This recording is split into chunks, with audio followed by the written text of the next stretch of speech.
Good afternoon. I am Dr. Alma Littles, Interim Dean here at the Florida State University College of Medicine.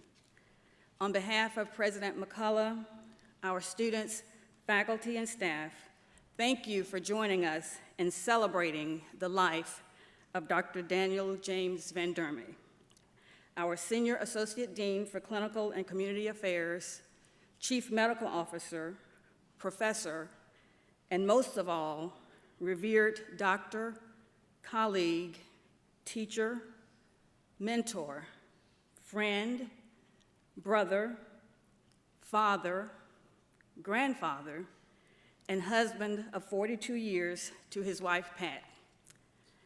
It's been 4 months since we lost Dr. Van Durme on May 30th. Not a day, and especially not an event, passes without a reminder of just how much he is missed. Dan and I have been friends and colleagues since our medical student days, when he was at the University of South Florida and I was at the University of Florida, and we first met as student members of the Florida Academy of Family Physicians. We became resident leaders in the academy and continued as leaders in family medicine throughout our careers. Our children basically grew up together in the FAFP, where we both served as president.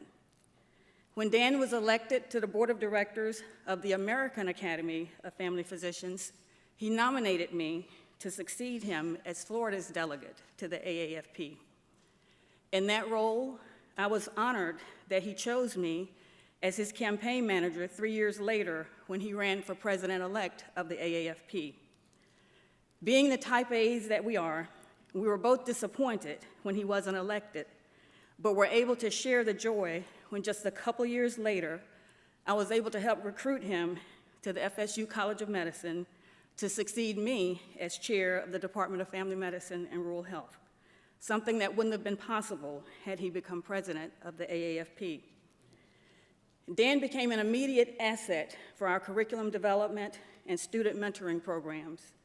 He was able to use his experiences from USF to help us develop many of our programs, like the Family Medicine Scholars Program, Faculty Advisor for Students in Global Health, the Sports Medicine Interest Group, and the Chapman chapter of the Gold Humanism Medical Society, to name a few.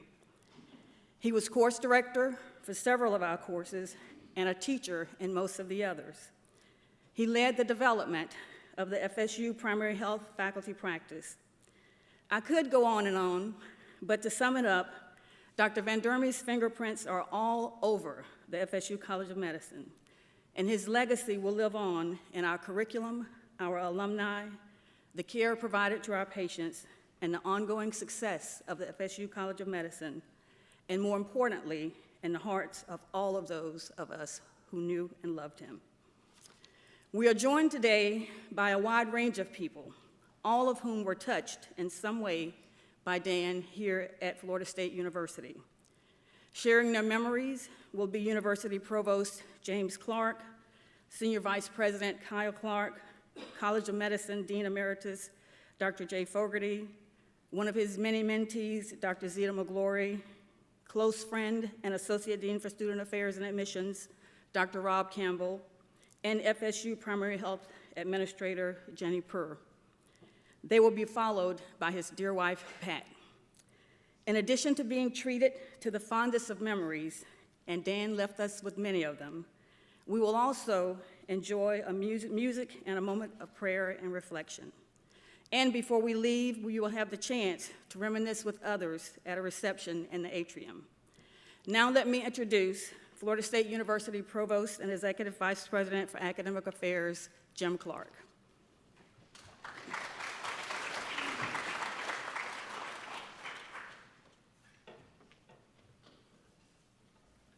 Thanks, Alma. Pat and family, friends, I want to express my condolences to you all, and I, in addition, bring condolences from President McCullough and First Lady Jay Vardaker. The President and the First Lady are at Harvard this weekend for the inauguration of the new Harvard president. I guess when I reflect on Dan, and I think him pretty much first and foremost as a physician, as a doctor. He was so many things, as Alma has just pointed out, so many roles. But I think of him not only as an FSU educator and physician, but I think of him as a physician to Florida State University. Especially through COVID and the aftermath of COVID, he brought his whole being and soul to the task of healing Florida State, of shepherding us like a good family doc does through a terrifying time. And he helped bring us through, not only through his clinical and policy skills, his wonderful way of teaching all of us about what it was we were going through and giving us language for what we were experiencing, but also his bedside manner, his charismatic presence, his deep expertise. He touched so many faculty, student, and staff throughout his career here, and also leadership. When I came up to the Provost's office in 2022, he was one of the first people I got to work with, and I always felt a great sense of calm and gravitas, and indeed a therapeutic spirit when I spoke with him. And he helped me do my job, and I know he did that for many of us at Westcott. Through that presence, his deep expertise and therapeutic spirit, he helped this great university get through very difficult times. And most importantly, he did it with grace, and he did it with love. So today, as we reflect on our loss, I know he would be the first to urge us to love greatly and generously as our tribute to him. And in those moments where we are loving greatly and generously as he does and did, he will be with us in the ways that truly matter. I'd like now to introduce a close friend and colleague to Dr. Van Durme, Vice President Kyle Clark.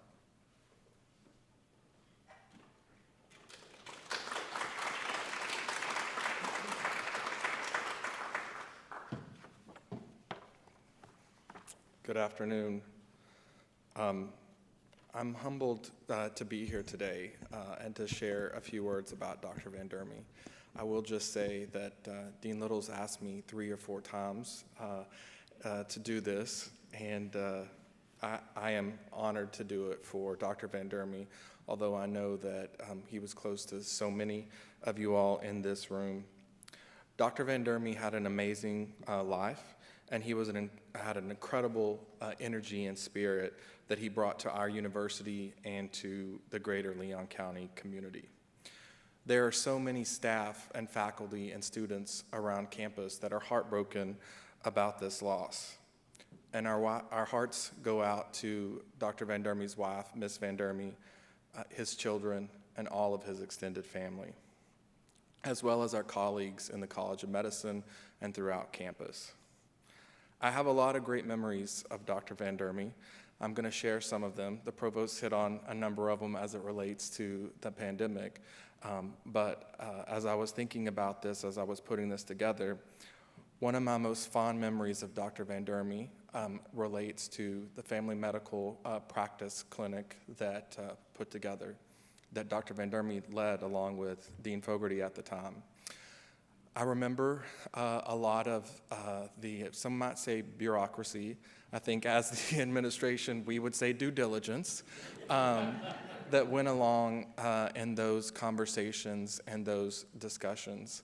And I think it would be fair to say that the administration at the time probably put the College of Medicine through the ringer. But I happened to be in the room when the president approved that project moving forward. And I will never forget the joy that Dr. Van Durme felt, and the smile that he had on his face in that moment in time and that impact. So that the clinic, for as long as I shall be part of the FSU family, will always be known as the house that DVD built. And you know, there really weren't many bright spots during the COVID-19 pandemic. Navigating a global pandemic after the world shut down in March of 2020 and how to keep our campus community safe, there really wasn't much of a roadmap for. It was a very daunting task. However, working with my friend, Dr. Van Durme, during one of the university's most difficult times was a bright spot. It was an uncertain time for all of us, and we looked to Dr. Van Durme for his steady leadership, his vast experience, and his common sense as we faced many unknowns with the unpredictable virus. I can't tell you how many times Dr. Van Durme reassured me and the administration that we were making the right decisions for thousands of students, faculty, and staff, not to mention for ourselves and for our families. I've shared this with Ms. Van Durme, but I would hate to have had detailed billing in 2020 or 2021 on my cell phone, and I have apologized profusely to Ms. Durme for being the voice on the other end of the line and for all of the text messages that Dr. Van Durme and I shared. As the Chief Medical Officer, Dr. Van Durme played an integral role in managing the crisis and the university's response. He helped to launch our COVID-19 testing program that served thousands of students, faculty, and staff, as well as members of the Leon County community. And shortly thereafter, he helped establish the vaccine program that the university implemented for the greater community. When we brought our faculty, staff, and students back to campus for in-person classes in the fall of 2020, we relied heavily on Dr. Van Durme's advice as we created policies and guidance to help keep the campus community healthy and safe. He was also an excellent partner to the county and state health officials. He knew everybody. And as we tracked outbreaks around the virus around campus, he was incredibly helpful. Above all, I know that there were many anxious faculty and staff who counted on him as a trusted source of information and guidance. I know we all did. We listened intently to him on Zoom as he patiently shared quarantine, medical, and mask advice, including what types were the best at that particular moment in time. Dr. Van Durme brought a sense of calm to our lives when we had so many questions and had so much fear. I know that there were many other contributions that Dr. Van Durme made to Florida State University. I also remember that Dr. Van Durme was the medical advisor to our athletic program and represented us with the Atlantic Coast Conference. But his strength and leadership during the pandemic really touched everyone on campus. I want to make sure that his family knows and understands the incredible legacy that he has left and the permanent impact that will be felt forever at Florida State University because of his time here. I know that me personally, I will forever be grateful for Dr. Van Durme for helping and for being a guiding light as we steered through rough seas together. I appreciated his positive outlook, his humor, his compassion for people. I was truly blessed to have gotten to know Dr. Van Durme so well, and I will not only miss him as a professional colleague, but as a dear friend. Thank you so much. At this time, I will turn it over to Dean Emeritus, Dr. Fogarty.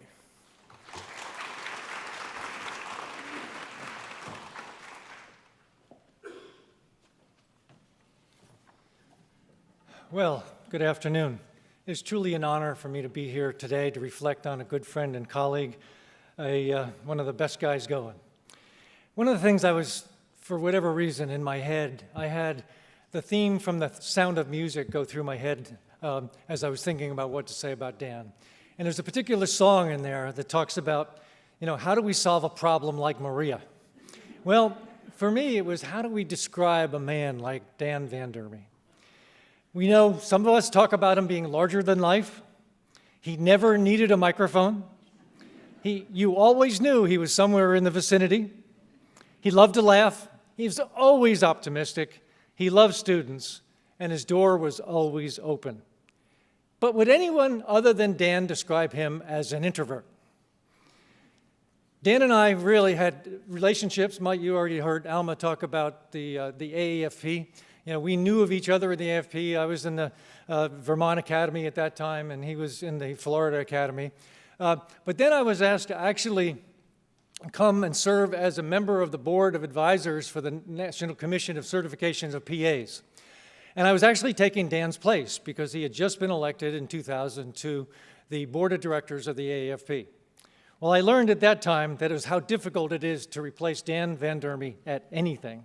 He was highly regarded, he was well respected, he certainly knew everything about the PA program, and it was actually, I knew I had a great ally when we decided to start a PA program just a few years later after I got here. From my very first interactions with Dan, it was very, very obvious that he was all about community. He loved being part of FSU and our mission to actually give back to that community. As chair of family medicine and rural health, he developed a relationship with the neighborhood health services at the time to have his faculty work there. And he drove weekly to Madison County to see patients at Madison County Health Department. And each time he did that, he brought a student with him to make sure he had an opportunity to mentor that student all the way. He always wanted to do more for this local community. But for Dan, it was much more than just local service. His commitment to Nicaragua and the small rural city village of Los Cedros told me so much about who he really was. On his own, he developed and identified the critical needs of a small, rural, very poor village outside of Managua to adopt as a continuity experience. He found a place for students and faculty to stay with the Busbys, more about that later, got his MPH at Johns Hopkins to better prepare him for this role, did immersion trips to improve his Spanish, and traveled there quarterly with pre-med, medical students, residents, and faculty. I was blessed to go on at least 6 trips with him and his students to see what he had created. For him, it was all about relationships and all about community. There, he worked with the local pastor and his wife and was committed to returning back quarterly to be the continuity providers for this small rural village, to make sure the people got what they needed. Later, he developed a cadre of promotoras, ladies in the village who would watch over the health of the community and take us on home visits when we were there to visit, to see the people that couldn't make it to the clinic. Each trip was a true experience. We stayed with an amazing family that originally from the Panhandle, the Busbys, in a walled compound that they had specifically created to help support mission groups that came through. At night, we would tell stories on the roof of the dorms there while swinging in the hammock chairs. On the first day we got there, we would always get ready for clinic by sorting and organizing the pill counts for the pharmacy, and Dad had his own way of doing everything. We always took a day of rest at the end of a hard week for a bus trip to see active volcanoes, zip line over a dormant volcanic lake, shop in the markets, and eat out at local restaurants to sample the fare. He encouraged each group to sign the roof of the Busby's yellow school bus to leave their names in perpetuity. It was always fun to read all the names from previous trips on that bus. But he never wavered on his desire to have a clinical site here in Tallahassee. You've heard a little bit about some of the bureaucracy behind that. But even before the bureaucracy started, we had the difficulty that creating a faculty practice was not to be part of the mission of the College of Medicine from our early beginning. But as we were recruiting the next generation of faculty here, we really needed a place for them to practice. After years of discussions, I mean years, consultants' visits, town meetings with community faculty, and a search for the ideal location and partners, we decided to build our own. Only then did the bureaucracy start. I will never forget the day that John Beidler and Dan Van Durme came into my office and said, "We have found the perfect location. It's down in southwest Tallahassee, a severely underdoctored area, 2 blocks from Sable Palm Elementary School, and they want us there." Well, with help from the city of Tallahassee to buy a piece of land that we didn't own at that time, President John Thrasher, Provost Sally McCrory, and Vice President Kyle Clark, FSU Primary Health was designed, built, and opened in May of 2019. It gave us a great opportunity to finally live our mission and to be responsive to the community needs, as noted in our amazing mission statement. Dan was the key to every stage of planning, development, and staffing of this venture, and set the example by working with the community, creating a community board, and helping Sable Palm become a community partnership school, the first in our area. But how do I remember him best? He always seemed to be the happiest and content interacting with small groups of students. There are some meetings I had the privilege to observe and blessed with the experience with Dan and his students, and I'll tell you about a couple of them. The GHHS students, a special group of students that were elected every year, we brought them to campus to be the role models for the white coat ceremony. Well, before that all happened, Dan would get them all in the conference room, sit down with them, have a conversation, really talk about the obligations and the opportunities for the GHHS students to have. A lesson for that day: never forget that you were selected because of what you did for others, and it's a privilege and an obligation to be part of GHHS.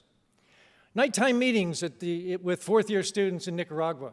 We had a ranchero there. It was a large building where we ate all our meals, where we met, we did our pill counts, we had evening sessions. I typically went in December when fourth-year students were able to free themselves up from their schedules to do that.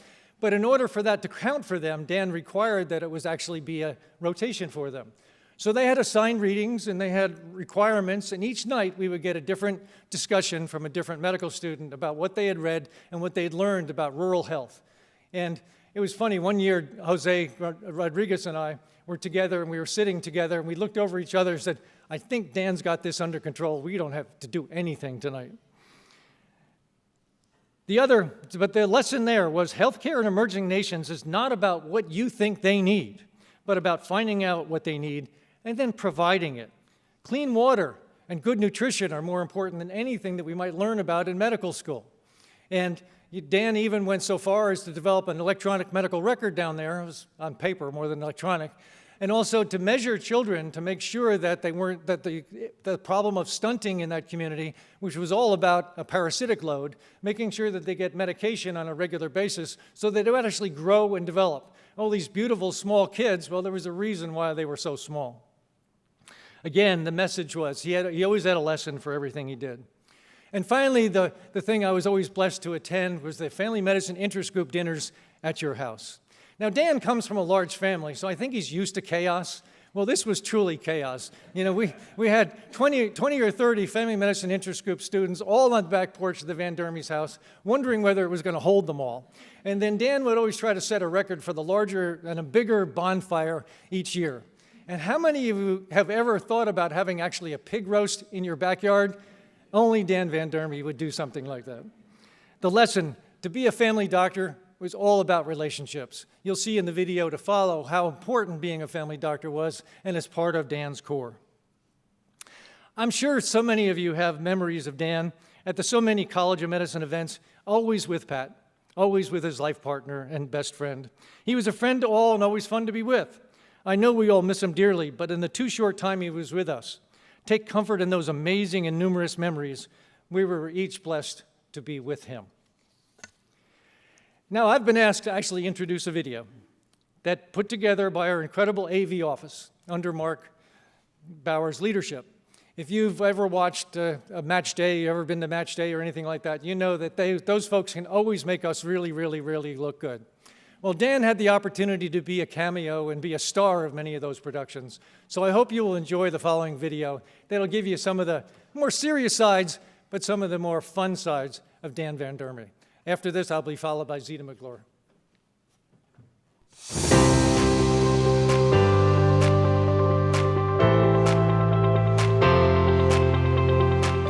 How do you replace the College of Medicine's go-to guy when he's gone? The simple answer is, you don't. Dr. Daniel Van Durme essentially authored a how-to manual for life. If you have a choice on when to travel, in general, there's variations. In general, the cheapest day to travel is Tuesday. That's why we go to Nicaragua to and from on Tuesday. He lived his life with passion, joy and love for his family, students, patients, colleagues, hobbies, and medicine. I'm a family doc. It's my identity. I talk about how seeing patients feeds my soul. In short, DVD was a humanity enthusiast. With a booming voice, expressive gestures, and playful personality, he provided us with a treasure trove of memories and lessons to carry forward in his absence. True to the college's mission, Dr. Van Durme was instrumental in the founding of FSU Primary Health, a primary care health center established to meet community health needs in a medically underserved area. So come on in, here's the waiting room. So, a couple of features of the waiting room that you can see here. By design, its Roberts Avenue location is in close proximity to Sable Palm Elementary, the College of Medicine's community partner school, which is located in the zip code with the highest poverty rates in Florida. We learn so much about what the needs of this community are, and especially how those needs go beyond just whether you got the right diagnosis and the right prescription. And we teach that from day one at our medical school, that the health of a person, the health of a community, is driven far more by what happens in between a doctor's visit than at a doctor's visit. Since opening its doors in May of 2019, Primary Health has had more than 48,000 visits for medical and mental health services from nearly 7,000 unique patients. Approximately 3,000 who reside in neighborhoods previously identified as a medical desert. Those patients presented more than 4,200 different medical or mental health conditions. This is our reaching out towards other underserved communities, minority communities, low economic communities, etc. And this is our opportunity to practice what we teach, how we will serve the people who need us the most. FSU Primary Health will remain a part of DVD's legacy, serving the needs of local residents for years to come. Global health was also one of his passions, which he demonstrated by leading multiple student trips to places like Ghana and Nicaragua, where he founded the medical mission at Los Cedros and gained firsthand knowledge of tropical diseases. Part of the problem with Zika is when you get sick with it, it looks just like a lot of other diseases. It can look like malaria, it can look like dengue, it can look like chikungunya, it can look like other diseases. So we think. And as the founding faculty advisor of the FSU Chapman chapter of the Gold Humanism Honor Society, Dr. Van Durme always took pride in recognizing students who model the humanistic side of medicine. Most medical schools in the country now have adopted the concept of teaching patient-centered medicine, truly focused on serving the unique needs of each patient. Humanism takes it even one step further. Humanism includes the attributes such as compassion, service to mankind, integrity, and respect. No matter what Dr. Van Durme had going on, he was always willing to take a break to bring a smile to medical students' faces by acting in matchday videos. Year Luke, I am your program director. after year Now you all stick around because we'll be right back with more exciting diagnosis games after these brief messages. And don't forget to spay and neuter your pets. after year. I've got this.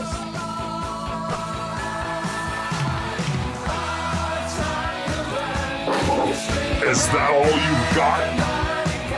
That's all I got. But above all, Dr. Van Durme embodied the mission of the FSU College of Medicine and so much more. It's good for our society to have our citizens who are basically healthy. But we say we meet those general needs. That's the way we need to approach healthcare. It's good for our society. He's been called a true Renaissance man for good reason. It's a short list of accomplished physicians and educators who can whip up a mean batch of homebrew to wash down barbecue in front of a bonfire with guests at his home, who can offer up gardening techniques and complete woodworking projects at expert levels, who can teach wilderness medicine, lead international missions, and mentor colleagues, who can flash his Stanley Cup championship ring, provide reassurance and wise counsel to a distraught student, or answer COVID questions to those who drop by his office, often unannounced, who can juggle a mind-boggling array of professional responsibilities which came with the many hats he wore. Each of us has our own DVD memory, the kind that turn the corners of our lips upward in a smile. We can make him proud if we continue to wear those smiles as we carry out the work he showed us how to do while living our lives to the fullest.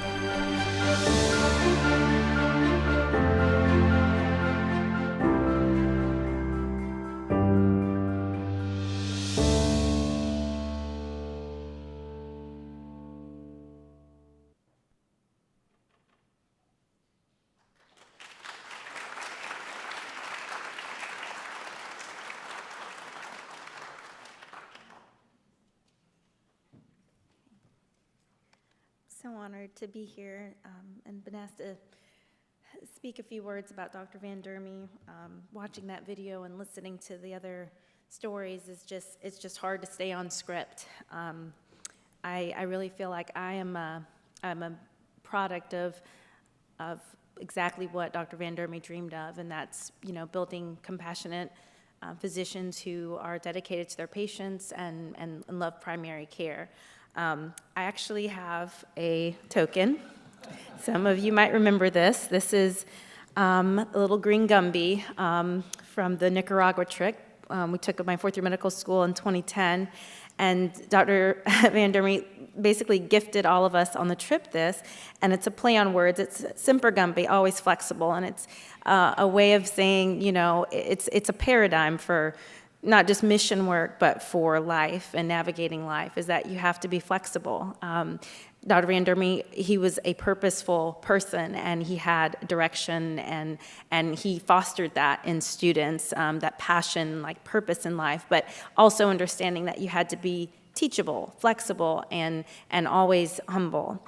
One of the things that was really dear to his heart was gold humanism, and I have countless emails still in my saved FSU Med folder from him encouraging us to nominate students and faculty for the gold humanism, because it really was to him was like the pinnacle of what you could become as a physician and what you could become, through our education here. Even after medical school, Dr. Van Durme was still very, very much committed to all of his students. He reached out to me after residency and into practice, and always wanted to know how I was doing. In my own life, when I experienced the importance of what humanism in medicine meant, when my father passed away suddenly in 2017, I emailed Dr. Van Durme, who had lost his dad not maybe 2 or 3 years prior to that, and I told him after my experience in the hospital, I said, I really see the importance of that, and I want to do something so that other people can experience that compassion that's so much needed when you're going through such a dark time. And he was there, and he gave guidance and help and support on how to implement that in that particular hospital. So there's just so much that I could say about Dr. Van Durme, but I just want all of you to know, his family, to know that I really feel that I'm here and I'm doing the things that I'm doing because of that type of heart, because of that type of commitment. I also had to take a page from his playbook today because I wanted to have all this time to really think and write the perfect words, but I'm actually on call and I have a colleague covering for me.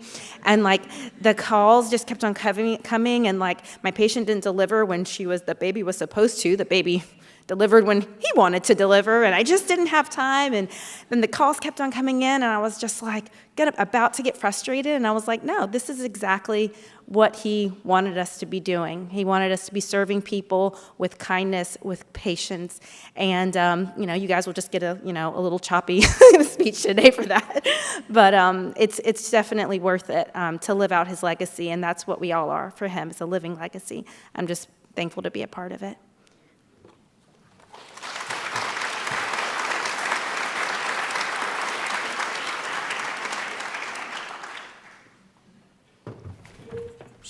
Come up and trip.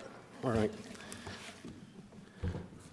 Well, first of all, I'd like to say that I, too, am honored to be able to, and blessed to be able to be here tonight to talk about Dan. And some of the stuff I may mention may have already been mentioned by others, so please forgive me if there's a little duplication. I really struggled in figuring out how to try to capture the essence and the greatness of Dr. Van Durme in such a short time. And it's almost impossible. But this is an opportunity for all of us to highlight what he's done, to share it, and then most of all, to celebrate all that he's done. So every year, the first-year medical students, when they come in for orientation, are given a lecture. It's the Welcome to the Medical Profession lecture. And you can imagine how important this is for incoming medical students. It basically sets the foundation of their future moving forward as a physician. And many years ago, I was tasked with finding the perfect person to do that. And I knew right away who that should be, and it was Dr. Van Durme. And he gladly stepped up to do this, take it on. And so for many years, and there probably are previous graduates in here who probably remember some of the things that he would say to them during that session. But he would share pearls with the students, and I'm just going to quote just a few of them, just so you understand the kind of wisdom that he would give to others. He would say to them, "You have 2 ears and 1 mouth. You should listen twice as long as you speak." He'd also say, "No patient cares how much you know until they know how much you care." And one of my favorites is, "If you came to medicine with the goal to cure always, you will fail. But if your goal is to care for your patients at all times, you will always win." No truer words. And it shows simply how much of a great mentor he was, teacher to others.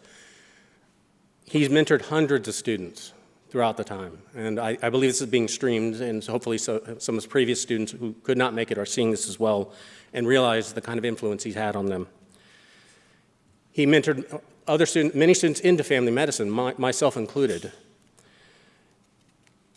I had the honor, since his passing, of taking over the care of some of his patients, and uniformly, they all come in and say pretty much the same thing to me. "DVD was the best doctor I've ever had." And I simply look at them and nod and just say, "I know." And we celebrate that. He was always a visionary and a leader extraordinaire, and you've heard about some of his accomplishments, but there's so many others. While at USF, he was team doc for the USF football team, Tampa Bay Lightning, Tampa Bay Storm, and other sports. He helped establish a project to assist Kyrgyzstan in remodeling their medical system to bring it to a more Western, from the old Soviet model when the Soviet Union pulled out of that country. You heard about how he ran for the AAFP presidency. When the opportunity came to help with a brand new school, a visionary school, he could not stop himself, and he came up here to Tallahassee. You heard about his global health things that he did, which were phenomenal, and he always had a different vision than other people.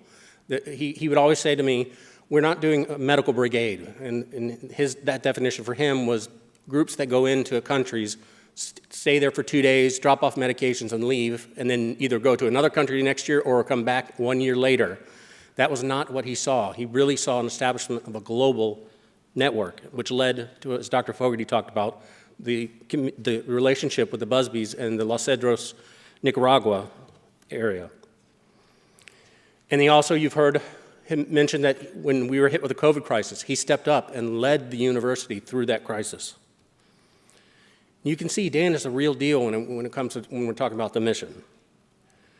Dan was always beyond energetic. We've heard issues of him being he's in the room. He would often get things done in 1 day that I couldn't do in a week. And I'd always kid with him. I'd say, "Dan, I don't think you're manic, but I think you might be hypomanic." And he would always laugh. And we celebrate this. Dan was a steadfast friend for many people. And I cannot tell you how many people I've heard from across the state, even outside of the United States, or out in the United States, outside of Florida. And friends reaching out to reminisce, rebuilding friendships, rekindling friendships that hadn't been there for so many years. As you heard, he had so many, from the video, he had so many skills, and he is a true Renaissance man. There were other things that I just will add. I'll add a few more so you get to understand him personally. And I don't have an exhaustive list, but he loved movies and TV shows. He was well-read. He watched sports. He played board games. He did puzzles. So many different things, so varied. And he often talked to students about this, how important it was in keeping what he would call your reservoir filled. In order to give others, you have to have something in your reservoir to do that, and renewing that. He was a role model husband and father, and we celebrate this. Dan was also a man of faith, as am I. He would often tell me about prayerfully deciding to do things before he did them, and how his faith framed his perspective and mission to serve others because of it. In preparing for today, I was reminded of my favorite verse in the Bible, Isaiah 40:31. It says, "But those who hope upon the Lord will renew their strength. They will soar on wings like eagles. They will run, not grow weary. They will walk and not be faint." And as I was thinking about this past week, I was listening to a Spotify playlist randomly, and the song "Winds Beneath My Wing" came on. And I'm pretty sure everybody knows that song. But I was struck with the lyrics.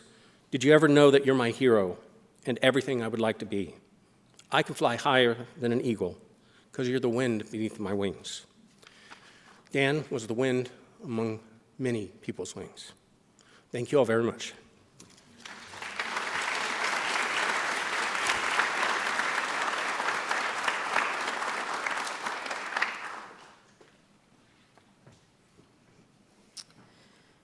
I'm a shorty. There are some people that can never be replaced, and we all know that DVD is certainly one of them. As Dr. Campbell said, to sum up how we all feel about him or the impact that he made on each of us as individuals, let alone the world as a whole, is an impossible task. For the clinical practices alone, he was many things: founder, physician, medical director, chief medical officer, colleague, teacher, friend, and probably most important to DVD, he was a human. To call him esteemed and cherished is an understatement. To call him a leader and a mentor doesn't feel like it gives him enough credit. It doesn't feel like there are strong enough words in the English language for how amazing of a man and a physician are. He was.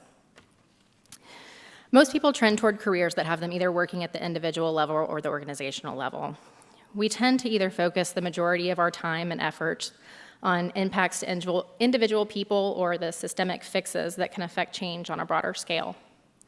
So of course, DVD was in the minority there, that he not only did both, he did both extremely well. He was the family medicine primary care doctor with a master's in public health, the physician that treated the person in front of him and focused intensely on you as an individual, but also worked simultaneously to change the community systems that affected you.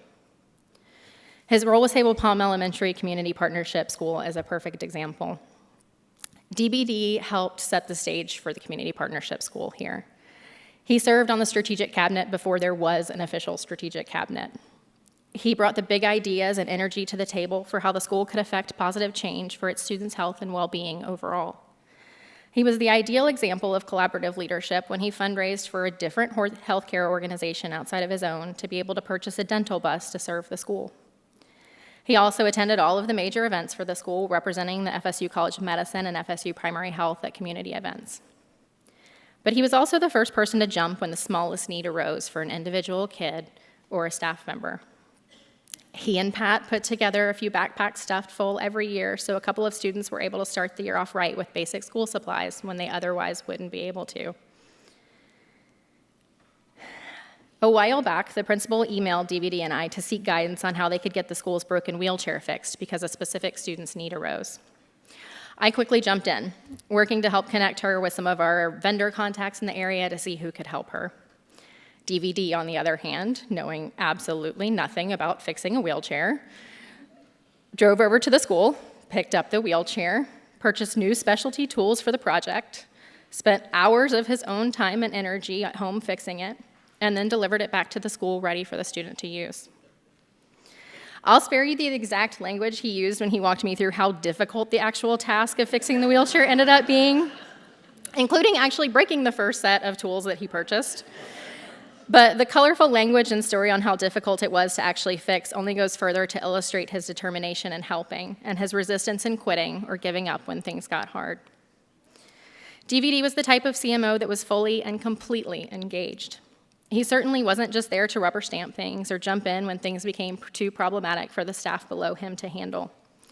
He was intimately involved with both the big pictures and the tiny little details of the practices, and he definitely didn't shy away from jumping into the minutia of operational workflows or all of the administrative tasks involved in healthcare that I know all of the clinicians in this room so fondly regard. I have never worked with someone as collaborative as DVD, nor have I known someone as brilliant. While we shared a lot of the same visions and goals for things, we sometimes found ourselves disagreeing on the details.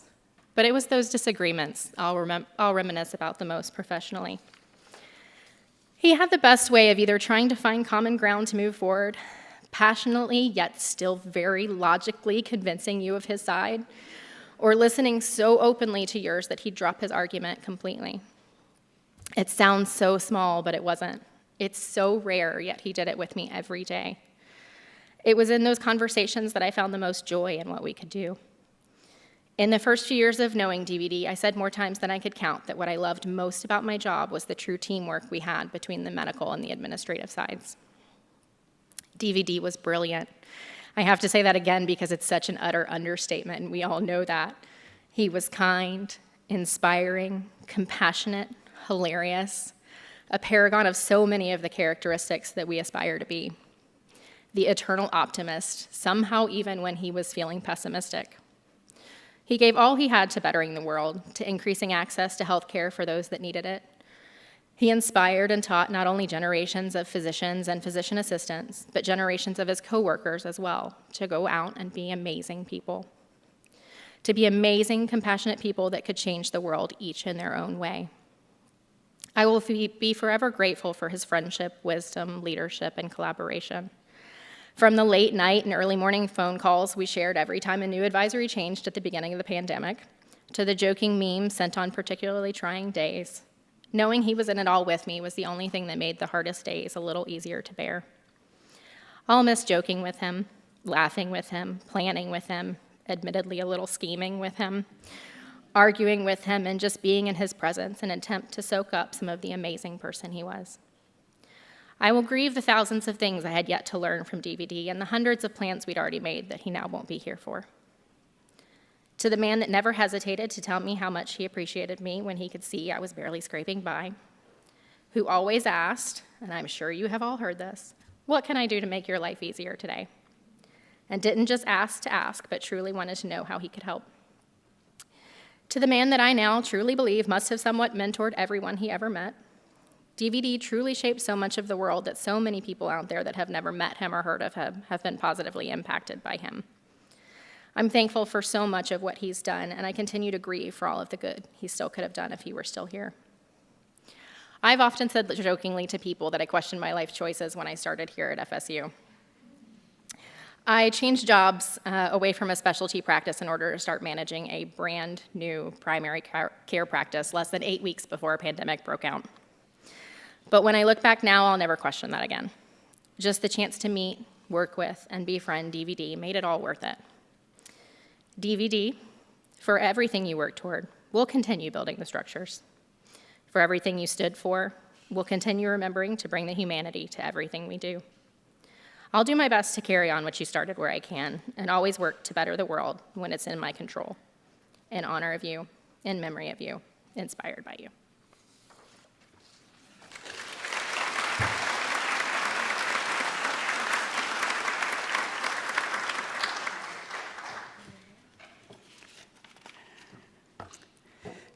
Thank you all so much for sharing so many wonderful memories. And thank you to Dan for making it so easy. Actually, it was quite difficult to narrow it down for us to capture so many video clips to keep us reminded of what a wonderful person he was. I want to share one more brief message from someone who shared a special bond with Dan and couldn't be here today, Reverend R.B. Holmes, pastor of Bethel Missionary Baptist Church here in Tallahassee. He wrote, "I am deeply sorry that I wasn't able to attend the memorial services for a dearly beloved brother, Dr. Dan Van Durme. He was a physician who was truly committed in closing the health disparities gap in underserved communities. He worked tirelessly in helping to launch Bethel's medical unit that has become a tremendous medical success. His vision to train and encourage young physicians to serve these marginalized communities is going to be a significant part of his legacy. Dr. Van Durme was a good physician, a man of impeccable character and compassion. He was a gift to the healing profession. His great work and vision must live on." Following our final speaker will be a song by Pastor Jasmine Saylor and a prayer and reflections by Dr. Chris Maroney. Now, I would like to introduce Mrs. Pat Van Durme, who has been a friend as long as I've known Dan and Pat. Outside of the workday itself, you rarely found Dan without Pat, and vice versa. Pat, thank you for allowing us to share this afternoon with you.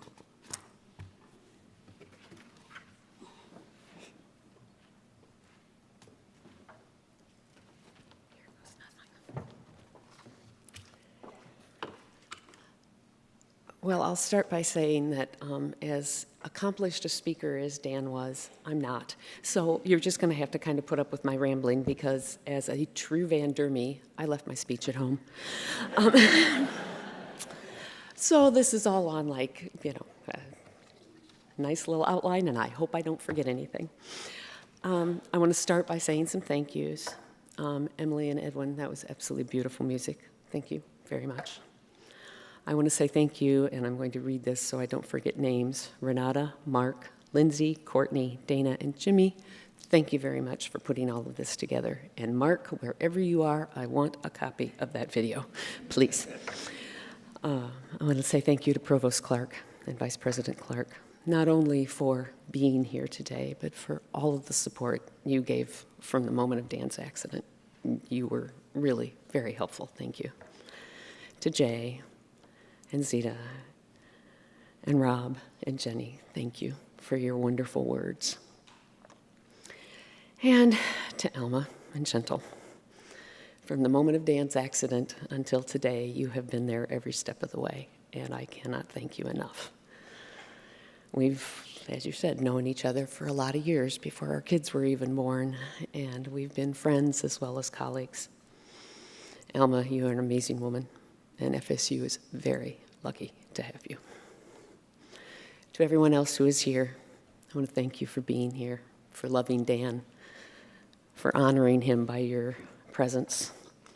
I read recently that grief is not something that happens to you. It's something you do to heal. And so I thank you for coming to continue to heal. So everyone's told you about Dan the doctor, Dan the friend, Dan the mentor. So I'm going to try and tell you a little bit about Dan the man that I know and love.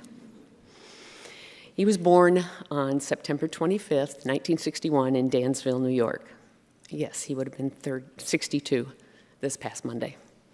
Now, many of you probably have heard him say this, but he always said that it was called Fredsville until he was born.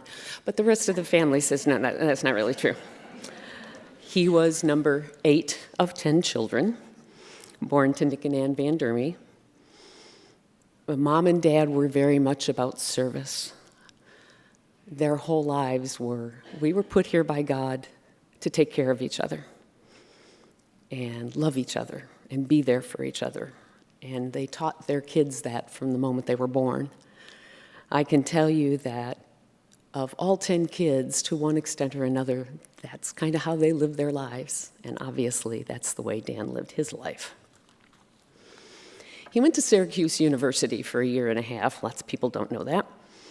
And he started out as an electrical engineering student. Eventually, he figured out he'd get bored and went into medicine. But I want you to just think about the Dan you know as an electrical engineer. Yeah. So lots of people ask me, how did he get to Florida from Syracuse? That would be my fault. You are welcome. We met when very good friends of mine who were going to Syracuse convinced him to come down to Florida for spring break, his freshman year. When they got there, we were having a Bible study, so we all sat down, held hands, prayed, thank God for getting them there safely. Everyone who was there will swear that when everybody else let go of hands, Dan and I did not. Neither one of us remember that, but I can tell you this. In 1980, we met in March, got engaged in June, and got married in December. That fast. But that was almost 43 years ago, so I think I can say it probably took. We both wanted kids, And we're very lucky to adopt our 3 children, Felicia, Stephanie, and Luke. Felicia and Stephanie are here with me today. And I will tell you that I would never have survived these last 5 months if it had not been for them. While we were in Tampa and he was at USF, you may or may not know that he was very involved in sports medicine. He was, as Rob said, team doc for the Tampa Bay Mutiny, who was the soccer team that's no longer there, and he was the founding primary doc for the Tampa Bay Lightning and the USF Bulls football team. And I have to correct something. No, Dan did not get a Stanley Cup championship ring because we moved to Tallahassee 3 weeks before they won the cup. Yes, that's what he gave up for all of you. So there you go. Dan was an avid outdoorsman. I mean, he loved to hike, he loved to bike, and he loved working in his yard. His decompression time was headphones on with a book on tape, and he'd work about 8 hours on Saturday and Sunday, just keeping the yard going. Which reminds me, if anybody knows a good gardener, I need one, because he had a green thumb and mine is as black as they come. We hope I won't kill it. He loved playing games, and he was an avid puzzler. He loved doing puzzles. He did one 5,000-piece puzzle, after which he went, nope, never going to do that again. 3,000's my limit. And it was always the, honey, it's time for bed. Okay, just 2 more pieces, I promise, just 2 more pieces. He loved music, and I think if you know him, you know that. He was an eclectic music lover. He would listen to anything, and he was always bringing me, listen to this really cool person, some obscure thing he found somewhere. He always said that God gave him this great love for music because God did not give him a good voice. And may I say, on behalf of my children and myself, he was right about the voice. Dan really loved being a family doc. He loved taking care of his patients. He loved not just taking care of their physical needs, but their mental, their spiritual, just taking care of that person. And they absolutely adored him, as Rob said. I will give you my best story from when he was in private practice in rural Land O'Lakes. He had a farmer who was a patient of his, came in, and apparently it had a run-in with one of his equipment pieces, and he had just mangled his right thumb. Dan said it kind of looked like hamburger. So Dan looked at it and went, you need to go to the hospital, get a plastic surgeon, to try and put it back together again. And the farmer said, nope, Doc, either you do it or I'm bandaging it up and going home. Don't trust anybody else. So that night, Dan stayed late and very carefully, using the left thumb as his blueprint on how to make the right thumb look, put in over 30 stitches to just make this man's thumb go back together again. And yes, the thumb turned out really good. Dan adored his students. He adored taking care of them. He loved them so much. Whether it was mentoring them in small groups, whether it was having them over for dinner, bonfires, he just loved being able to ignite the passion for people and taking care of them. His passion, I think, was helping them find their passion. And I also think it was his call. As you've heard today, he loved his colleagues, he loved his community, and he loved his God. Everything we did from when we first met was, okay, what did God want us to do? Which is why we ended up here. Albert Schweitzer once said, and I will quote this, "One thing I know, the only one among you who will be really happy are those who have sought and found how to serve." That's the way Dan led his life. It was serving everybody. And it was serving everybody no matter your race or your creed or your sex or your whatever, even your political contribution. He just didn't care. He just wanted to serve and love everybody. And so I will close with that. If you want to honor my husband, to quote an old ad campaign, be like Dan. Love everybody. Take care of everybody. You know, we live in a time where everybody seems to be at odds, and that just wasn't who Dan was. He was so much about just taking care of everybody, and not just here, but overseas, everywhere. That's the way he saw life. It's our job to be God's hands and take care of everybody. So I encourage all of us to do that. I think if we do, we might make the world a better place. Again, I thank all of you for being here and honoring my husband.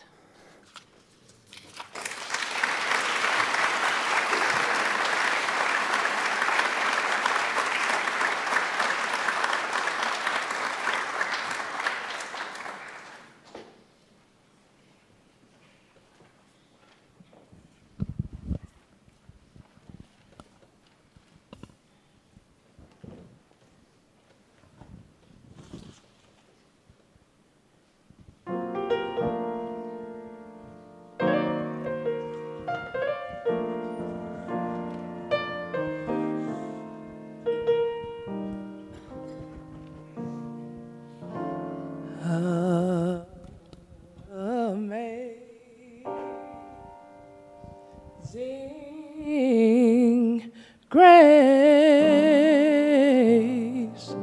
how sweet the sound that saved a wretch like me. I once was lost, but now I'm found. Was blind, but now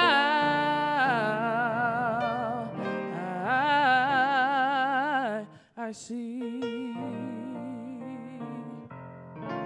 'Twas grace that taught my heart to fear and fears. Grace my fears relieve. How precious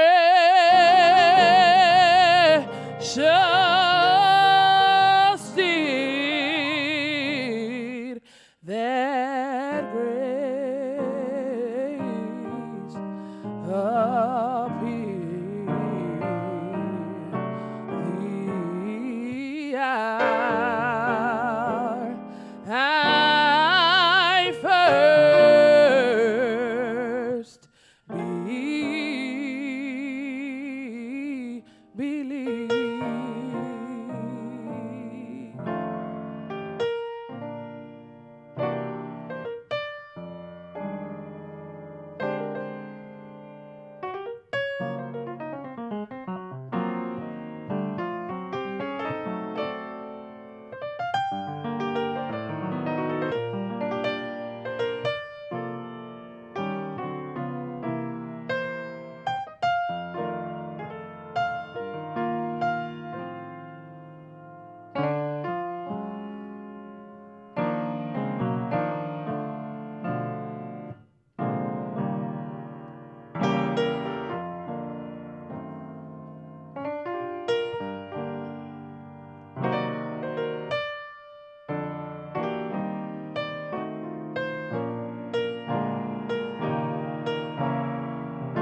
thus far, and grace will lead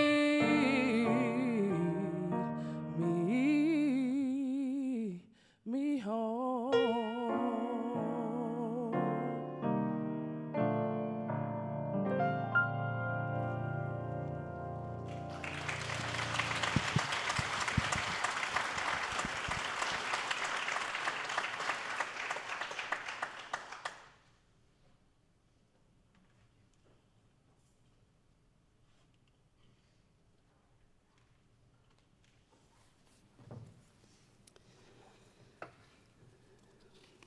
We're here today to celebrate the life of Dan Van Durme, and I have the incredible honor and privilege of reminding us, based on the grace that Dan believed in of his God through the person of Jesus Christ that we just heard about, Dan's life has not ended, and that's the reflection I'd like to share with all of us today. My name is Dr. Chris Mulrooney, and I'm the Associate Dean for Clinical and Community Affairs here at the College of Medicine. I also serve as Chief Operating Officer of the Florida Medical Practice Plan, or FMPP. I worked with Dan for the past 13 years that I've been here, but it was really over the past 6 or 7 years or so since Dan came into the role of Chief Medical Officer, and that FSU Primary Health joined the portfolio of services that FMPP administers, that he and I worked most closely together on the ongoing development of the College of Medicine's clinical enterprise. Sometimes, reflecting opposite sides of the same coin, we respected, co-labored, and wrestled with each other all at once over these many years. Despite our working together for over a dozen years, I do not believe there was ever a time where he and I sat literally right next to each other for an entire day. And yet, that was our day on April 20th, 2023. I reflect often on that day, and I want to share those reflections with you for a few minutes before we close in prayer. Dan's respect for the diversity of human experience and faith perspectives was powerfully evident. But he and Pat's personal faith, as we heard today, was from a Christian worldview, as is mine, and that's the perspective from which I'll share today. Dean Littles, Dr. Van Durme, and I spent nearly the entirety of April 20th in an FSU Health workshop that was held in another building on campus. As he and I sat at a 90-degree angle to each other at the corner of a large table, there was nothing particularly striking about Dan's and my conversation that day. Small talk, some strategic talk about the topic of the workshop, lunch together, occasional phone call and text interruptions for both of us, and a bit of planning for the next meeting that evening. Nothing unusual at all.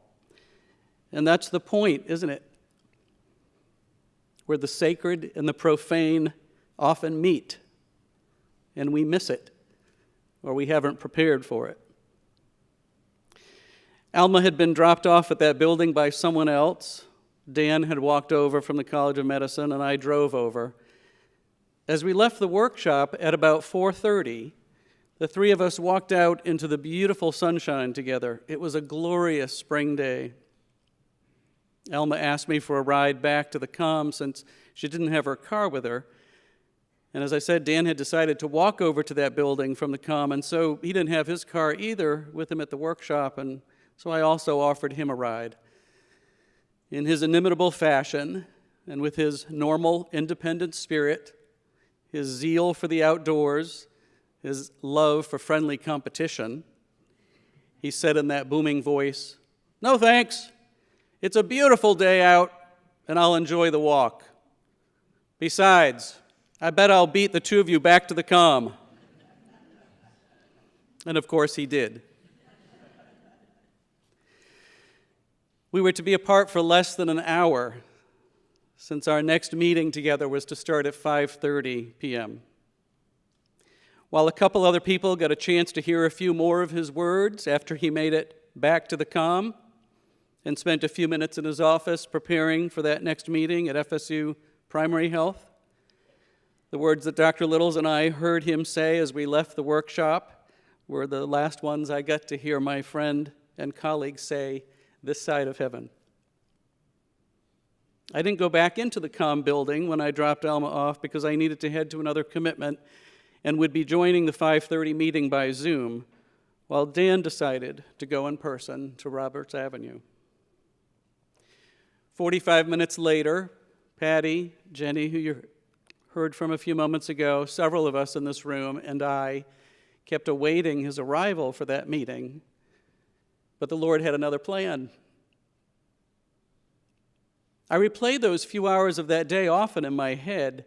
Though difficult, I find it important and cathartic to reflect in hindsight at the moments that, unbeknownst to us, are bringing the normal life we know to a close.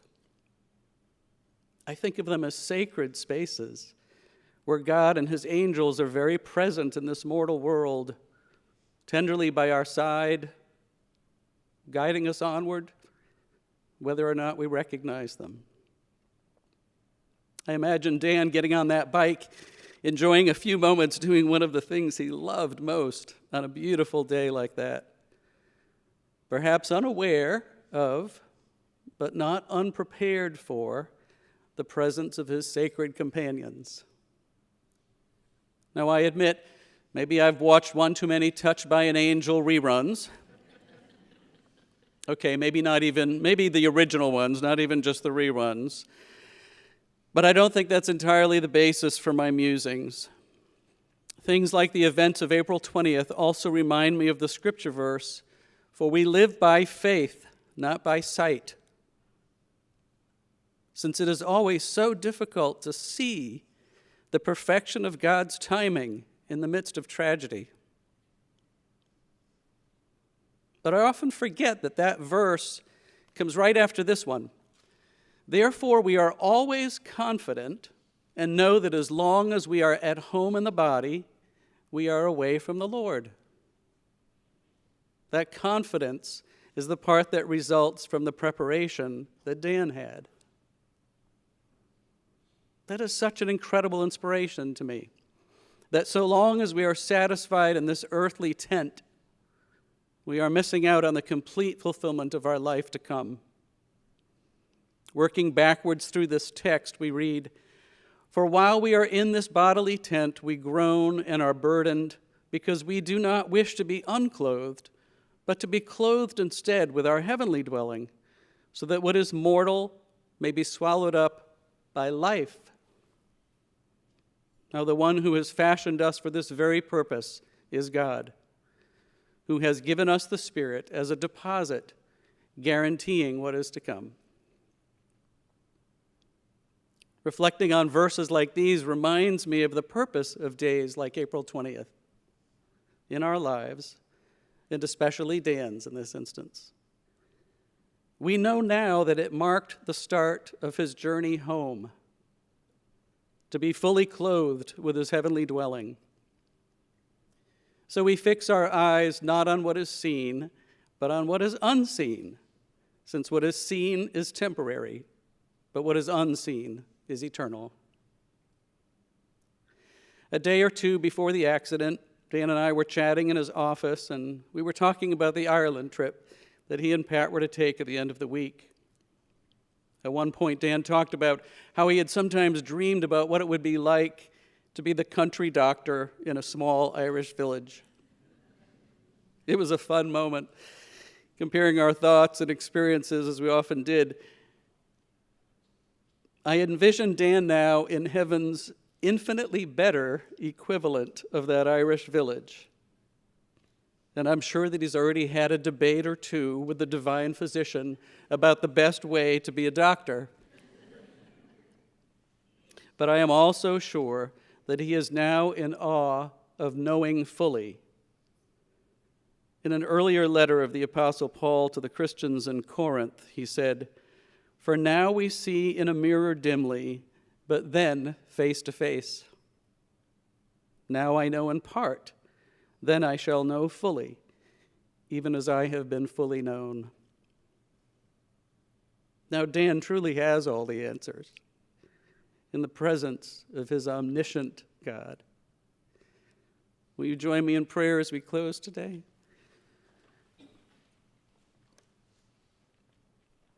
Creator of the universe, all of us in this room greet you in different ways. Dan and Pat and I and others in this room greet you as our Father in heaven, and we thank you that you have modeled for us what a perfect divine physician is, and that you gave us the opportunity to see one in Dan who sought the best he could to model after you. Father, we thank you for the time that we've had today to celebrate this life and to be challenged to think about the next life, and we celebrate that one for Dan too. We thank you for all that we've heard and seen and witnessed and experienced, and we ask that you help us to take those memories with us and ultimately, Father, apply them in ways, as Pat said, that bless others in the years and decades to come. That gives you glory. Thank you today for this time together. May you please be with Pat and her children and the rest of the family and give strength to their days ahead until we meet again. It's the name of your Father and your Son and your Holy Spirit. Amen.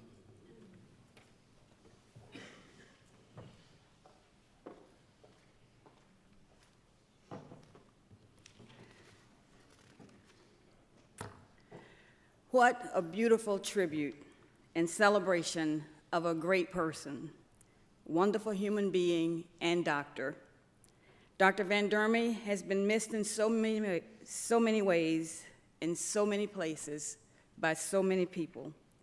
Today we celebrate that loud, booming voice, huge presence, and room-filling spirit, which Dr. Ken Brumlesmith so eloquently references in his poem, Inside the Programs You Hold.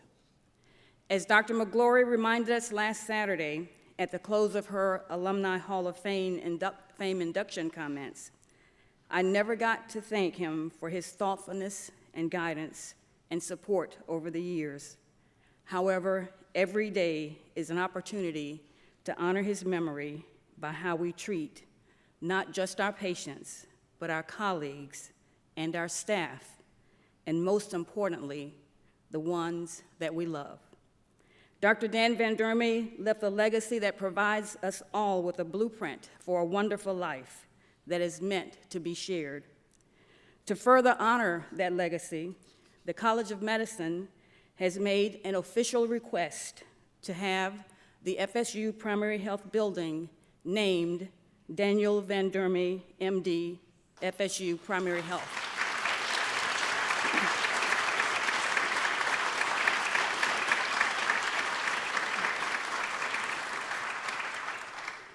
Provost Clark has offered his support, and the request is moving through the standard processes for approval.